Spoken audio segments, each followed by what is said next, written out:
Ibig sabihin ni Tatay Badong, mas makapangyarihan pa yung legal advisor ni Soto, Juan Boltolonges, sa 15 judges. At saka hindi po alam mo, Minandro unanimous decision. Grabe, wala pong tumanggi. Ibig sabihin, magkakaisa po sila. Yung pinakamatalinong abogado po ng bansa ngayon, nasa Supreme Court, nagkaisa po sila na sabihin na lahat kami naniniwala na may paglabag sa 1-year ban. Paano yan, Sir Badong? Ano na naman ang kayang isipin nila para ibagsak si Vice Sara? Hindi titigil yung mga yan. Kahit ba hindi sila tumigil? Wala naman na naniniwala sa kanila Supreme Court na ngayon ang kukontrahin nyo. Ganyan po sila katindi. Maski Supreme Court, mali. Sila lang ang tama. Sabi nga ni BP Inday, hindi titigil ang mga yan. Masyadong entitled ang mga dilawan, gayong questionable ang mga pagkapanalo nila. Wala naman po yun. Si Justice Villanueva na pinakabagong justice, inappoint ni Marcos, bumoto rin sa unanimous.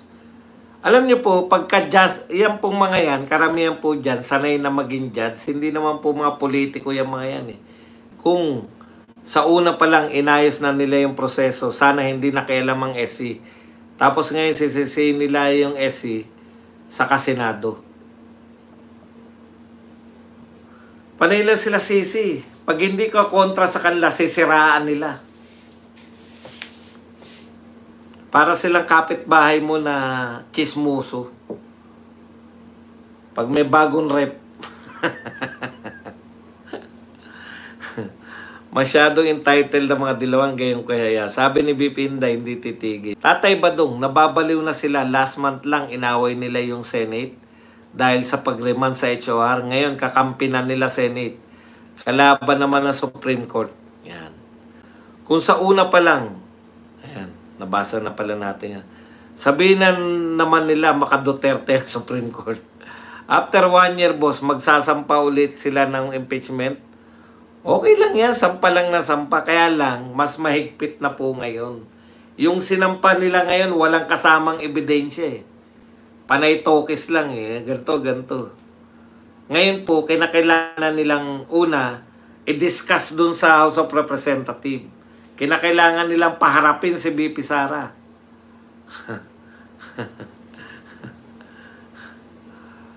Kinakailangan yung mga congressman, alam nila yung ini-impeach nila. Mabigyan ng pagkakataon yung kampo ni BP Sara na hindi po yung sa paraan na tumahimik ka. Hindi po ganun. Iyakan tayo, malabo na makakuha sila ng pirma ngayong nalalapit na 2028. Correct. Anyari na sa utak ni Dilima, parang hindi naging DOJ, wala na sa hulog ang pinagsabi. Ganun po talaga Mahirapan na sila sa magpapirma, wala ng pondo. Boss Buds, kaya hindi humuhupa ang baha dahil nag-iiyakan ng mga kalaban ni BP Sara. Correct! 3 sa senador ang gustong pumustura, si Joel B. at Risa para sa 2028. Baka nga sa Senado, hindi na kayo manalo Tatay Badong, yung mga congressman nag-iisip-isip na sa 2026, kakalabanin na ba nila yung future president? Yan po ang pinakamalaki nilang Si Bambos gustong magka-impeachment. Pwede bang mag-impeachment siyang mag-isa? Madadakdak lang po yan. Yang Senado mismo ang kikilala sa Supreme Court. Sa opening pa lang ng Senado, pag-uusapan nila yan at kikilalanin nila. Wala na po yan sa 2026 na kung gusto pa nila. Post Buds, plan B na sila. Ipapasok na si Remulla bilang ombudsman para kasuhan si BP Sara. Wala pong katotoran yan Dito kanina si BBM at Rojas sa Gateway, Boss Buds, nag-meeting ang mga hudas. Boss Buds, ano masabi mo sa mga pinagsabi ni Bam Pagpag? Wala pong katotoran yan. Hayaan nyo po sila magbigti ng mga sinasabi nila. Boss, bakit di natin pwedeng pakinggan si Soto sa pagbaliwala sa SC? dumaan din naman siya sa bar, comedy bar. Tatay Badong, papansin si Soto One Ball University. Kawawa na naman si Tito Soto niyan. Kaya last niya na to eh. Last niya na. Wala nang papanoorin si Martires kasi binasura na impeachment. Yan. Tatay Badong, ayaw na nila maulit ang ginawa ng kalokohan kay Corona. Kasi sila pwedeng impeach eh.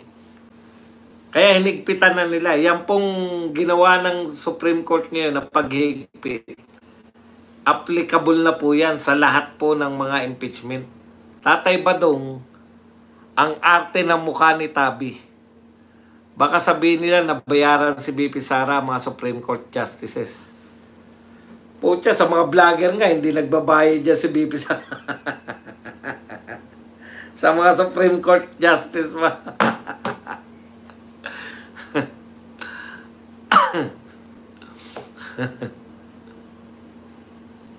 Si Ate Laila Bosbads, kung mag-host parang sinong malinis. Wala sa ayos ang takbo na mautak, parang mga nagmamarunong. Just the term fourth impeachment, walang hulog. Just once dapat. Correct! Meron pang ombudsman cases na pwede nila idiin si BP Sara. Mas napanood mo ba yung interview kay Cayetano ni Tito Boy? Hindi po. Wala, ayaw ko yung mga showbiz. Salamat po sa mga sumasagot. Alam mo si Tito Boy, stick to your Tito Boy, alam mo. Kasi mukha ka na matalino pag kausap mo yung mga artista eh. Pero kung papasok ka sa politika, Tito Boy, marami kang hahabulin na akala mo naman galing na galing ka sa sarili mo na yung mga interview mo nun sa mga presidential. Nakpo. Mag-stick ka na lang sa mga artista.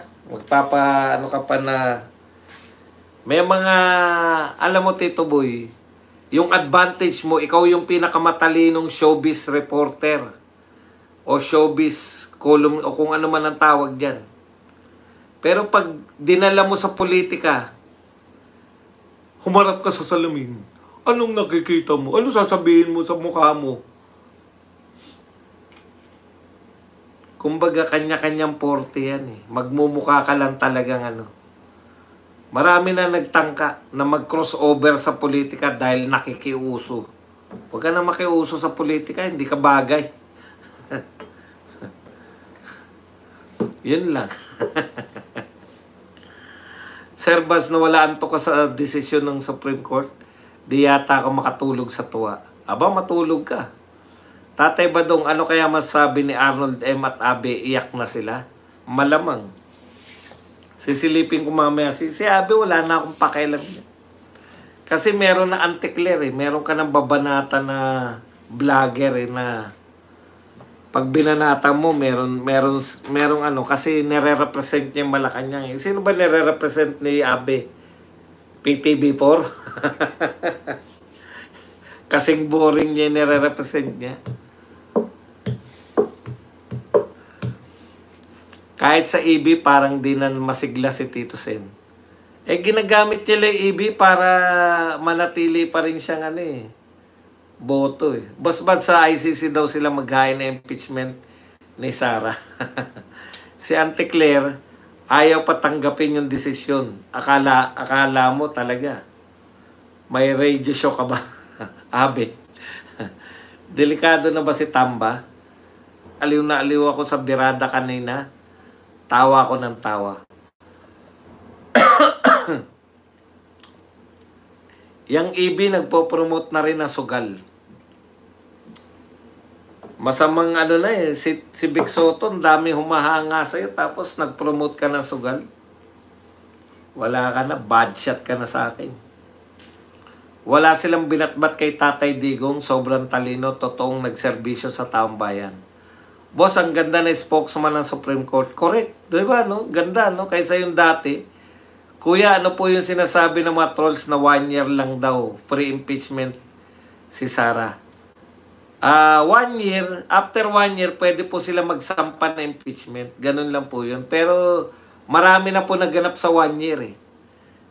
Tsaka hindi na po yung ganitong yung pagsampan po nila, nagbigay na po ng hakbang yung Supreme Court, hinigpitan na ng Supreme Court bago ka makapagpasa ng impeachment. Talagang kinakailangan may prueba kayo, meron kayong ebidensya. Eh ngayon po kahit walang ebidensya, basta pumirma yung marami. Ganun naman pala gagawin nila kung ginawa nyo yun, di ba? Diretso na agad dun. O, tuloy. Nagkaroon ngayon ng oportunidad yung Supreme Court na higpitan kasi sila maapektuhan eh.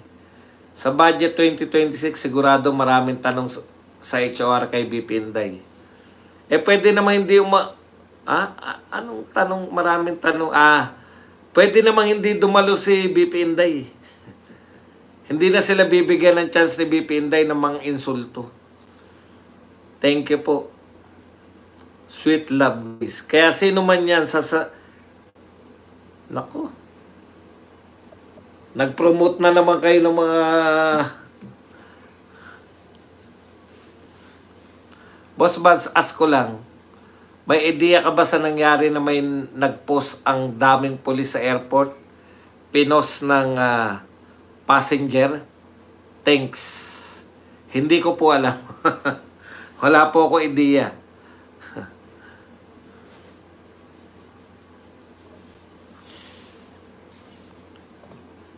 Hayaan nyo na po yung mga ibang vlogger ang magpanukala. Kasi ako, never ko talaga ini-entertain yan. Actually, di ba, nagsalita rito si Placido Piloso. Sabi niya, Boss Buds, ano na to? Sigurado na to na i-dismiss, i-declare na ang constitutional. Tsaka na ako magre-react pag na. Kawawa si Baste ngayon. Bakit naman kawawa? Tama si Placido, Tatay Badong. Tama.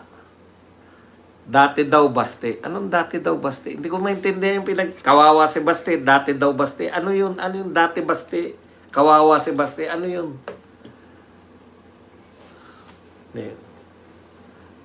Ayusin niyo po yung mga sinasabi niyo. Ngayon daw Baste. Kawawa si Baste. Ngayon daw Baste. Hindi ko maintindihan. Boss Buds, okay yung pangkamot mo. Nahuli nyo ba?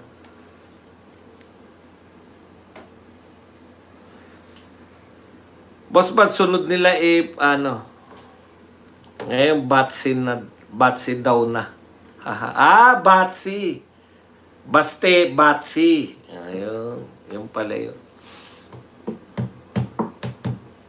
Dapat sinabay mo, di ba? Baste noon, Batsi ngayon. Ganun dapat para may dating hulugan eh. Tama si Kong Pulong, waiver para matuloy. Magaling talaga si Attorney Torion. Kaya maraming salamat kay Attorney Torion. Baka bate. Boss Buds, Diyos ko, promote kayo ng promote. Wala akong pakialam sa mga vlogger na iba. Kung nanonood kayo doon, di manood lang kayo.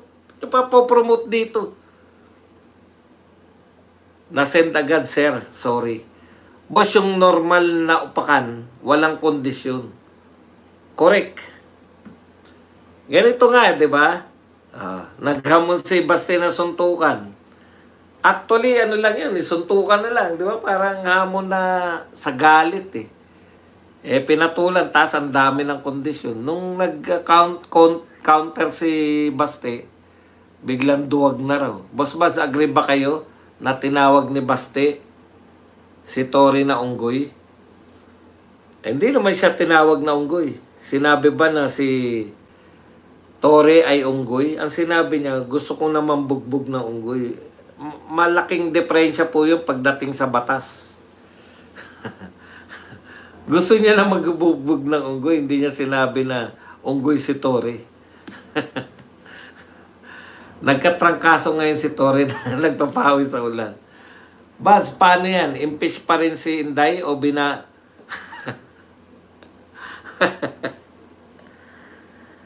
Ang ibig sabihin lang po ng inimpeach, no? Na ngayon, isasalang na sa impeachment court. Yun lang naman po yun eh. na-impeach na po siya ng isasalang na po siya sa impeachment court para kung pwede, tapos ang pagpapasya na ron, guilty or not guilty na. Kung guilty, tanggal sa pwesto. Yun po yun. Kumbaga hakbang lang. Ngayon, dahil wala na pong Supreme Court, wala na pong, ang bisa lang po ng na-impeach ka. Hindi ka naman natanggal sa pwesto, na-impeach ka dahil nakakuha yung mga congressman na sapat na bilang para madala ka sa impeachment court. Impeach po ang tawag doon. Kasi dapat may bawat proseso may tawag eh. Kumbaga, sa korte, ano na siya, meron sa korte na yung tapos na yung initial na na siya ngayon na indict, di ba? Pero hindi ibig sabihin na napatunayan na siya nagkasala. Indictment. Indictment na indict na siya.